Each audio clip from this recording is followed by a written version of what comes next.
একটা রিলিজন আমাকে দেখান যে বলেছে মিথ্যা কথা বলো, হারাম খাও, সুদ খাও, বেপরদায় চলো, নগ্ন হয়ে চলো, একটা ধর্ম বলেছে?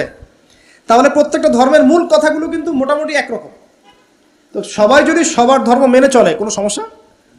এরপরে যে পড়াশোনা করে দেখবে যে হ্যাঁ ইসলামই চূড়ান্ত রিলিজন, এর মধ্যে সমস্ত বিষয়ের সমাধান আছে, এটা ফাইনাল টেস্টিমেন্ট, তখন সে মুহাম্মদ সাল্লাল্লাহু আলাইহি ওয়াসাল্লামের আনুগত্য করবে, সাক্ষ্য দিবে আশহাদু আল্লা ইলাহা ইল্লাল্লাহ ওয়া আন্না মুহাম্মাদান আবদুহু ওয়া রাসূলুহু, মুসলিম হয়ে যাবে ইনশাআল্লাহ।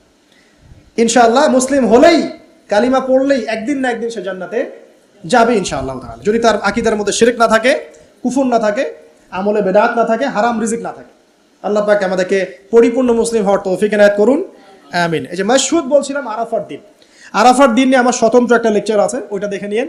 আরাফার দিনের ফজিলত, এর যে তাৎপর্য, এবং এই দিনে নবী সাল্লাল্লাহু আলাইহি ওয়াসাল্লামের একটা বিদায় হজের ভাষণ আছে, এটা নিয়ে আমি স্বতন্ত্র একটা খুতবা দিয়েছি, শুনে নেবেন।